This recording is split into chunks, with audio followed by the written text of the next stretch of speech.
নমস্কার বন্ধুরা, প্রিয়া কিচেনে স্বাগত।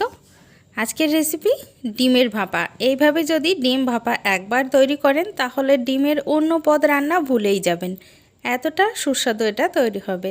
তো চলুন সহজ রেসিপিটা সহজ উপায়ে দেখিয়ে দিই। তো প্রথমেই লাগবে ডিম। তো আমি একটি বাটির ভিতর 3টে ডিম এখানে ফেটিয়ে নিচ্ছি। আপনারা চাইলে ডিমের পরিমাণ কম বা বেশি করে নিতে পারেন।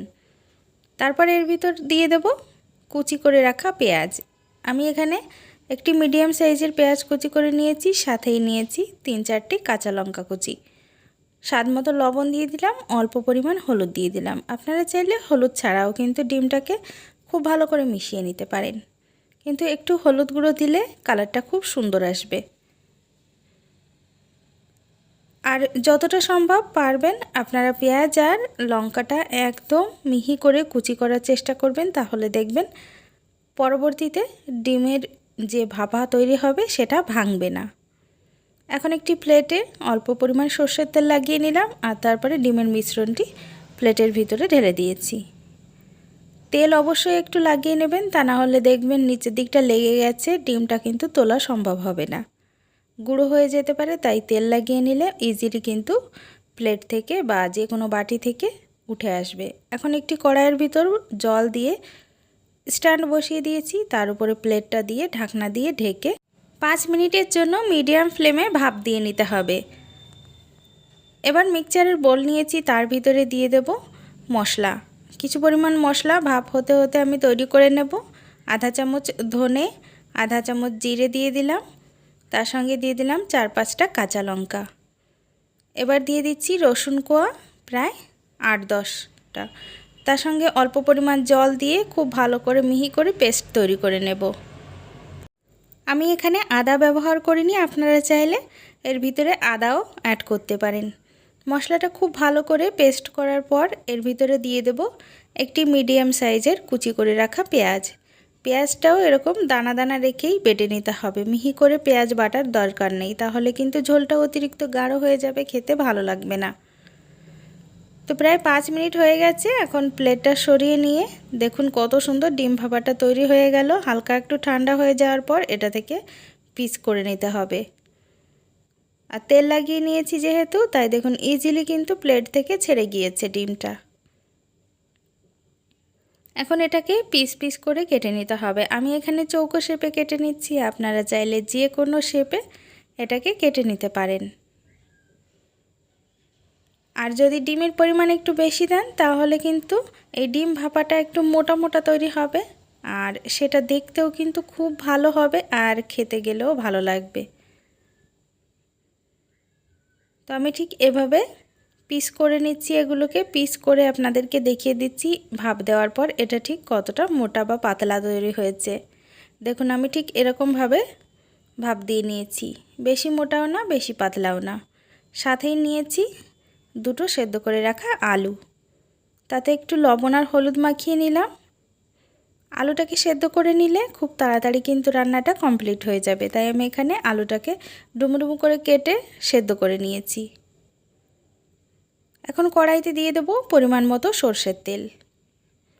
প্রায় এখানে 4-5 চামচ সর্ষের তেল আমি দিয়ে দিলাম, আর তার ভিতরে দিয়ে দিচ্ছি নুন হলুদ মাখিয়ে রাখা আলু।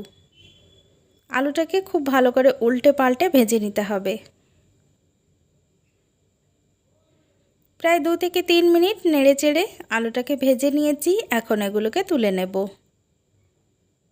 ভিডিওটা স্কিপ না করে একদম শেষ পর্যন্ত দেখবেন, তা না হলে মাঝে যদি একটা পার্ট চলে যায় তাহলে আপনাদের রান্নাটা করতে অসুবিধা হতে পারে।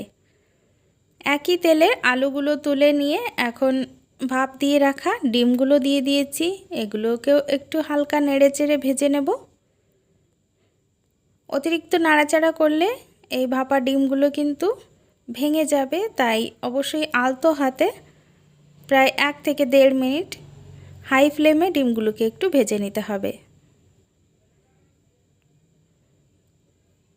সবগুলো ডিম তুলে নিয়েছি। এবার একই তেলের ভিতর দিয়ে দেব শুকনো লঙ্কা ফোড়ন, সাথে দিয়ে দেব গোটা জিরে ফোড়ন।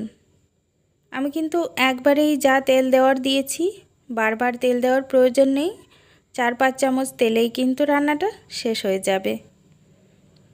শুকনো লঙ্কা আর জিরাটা একটুখানি কালার চেঞ্জ হয়ে গেলে দিয়ে দিলাম বেটে রাখা মশলাটা। তার সঙ্গে দিয়েছি হলুদ গুঁড়ো 1 চামচ, লাল লঙ্কা গুঁড়ো 1/2 চামচ, কাশ্মীরি লঙ্কা গুঁড়ো।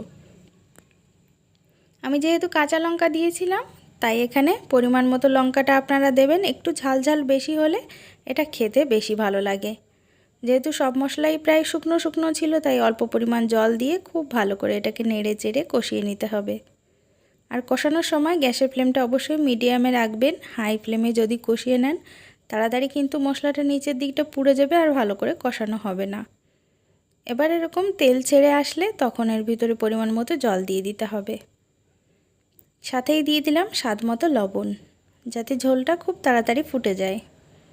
ঢাকনা দিয়ে ঢেকে রেখেছিলাম 2 মিনিট। 2 মিনিট পর দেখুন ঝোলটা ফুটে গেছে। এখন এর ভিতরে ভেজে রাখা পিস করে রাখা ডিমগুলো দিয়ে দেব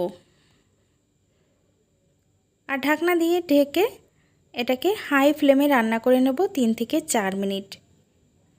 ডিমের এই রান্নাটা কিন্তু খুবই ভালো লাগে। আমি নর্মাল গোটা ডিম রান্না করে দেখেছি, তার থেকে কিন্তু এর স্বাদটা অনেকটাই বেশি। আপনারা যদি তৈরি না করেন তাহলে বুঝতেই পারবেন না। তো প্রায় 3-4 মিনিট আমি রান্না করে নিয়েছি। ঝোলটা দেখুন অনেকটাই শুকিয়ে এসেছে, বেশি ঝোল রাখার প্রয়োজন নেই। এটা হালকা শুকনো শুকনো নামিয়ে নিলেই কিন্তু টেস্টটা বেশি ভালো হবে। তো সবার শেষে একটুখানি চিনি দিয়ে দিচ্ছি, হালকা একটু মিষ্টি মিষ্টি হলে আমার এটা খেতে ভালো লাগে। সবার শেষে দিয়ে দিতে হবে 1/2 চামচ গরম মশলা। গরম মশলা না থাকলে আপনারা মিট মশলাও এখানে ব্যবহার করতে পারেন। ভালো করে মিশিয়ে নিয়ে লো ফ্লেমে প্রায় 1 থেকে 2 মিনিট এটাকে ঢাকনা দিয়ে ঢেকে রেখে দিলেই কিন্তু রান্নাটা কমপ্লিট। দেখুন কত সুন্দর তেলটা উপরে ভেসে উঠেছে। আর সবার শেষে এরকম লো ফ্লেমে একটুখানি ঢেকে রেখে নামিয়ে নিলেই কিন্তু রান্নাটা খুবই সুন্দর দেখতে লাগে, তেলটা ভেসে ওঠে তার জন্য। তো ডিমের রেসিপিটা তৈরি হয়ে গেছে, আমি এখন নামিয়ে নিয়েছি। দেখুন দেখতে দারুণ হয়েছে, খেতেও কিন্তু দুর্দান্ত স্বাদ। আপনারা বাড়িতে তৈরি করবেন, আশা করছি সবার মন কেড়ে নেবে। তো ভালো লাগলে অবশ্যই একটি লাইক করে যাবেন, চ্যানেলে নতুন হলে সাবস্ক্রাইব করে রাখবেন আর বন্ধুদের সঙ্গে অবশ্যই শেয়ার করবেন। তো আজকের মতো এই পর্যন্ত, দেখা হবে অন্য রেসিপিতে। ততদিন ভালো থাকবেন, সুস্থ থাকবেন, বাই।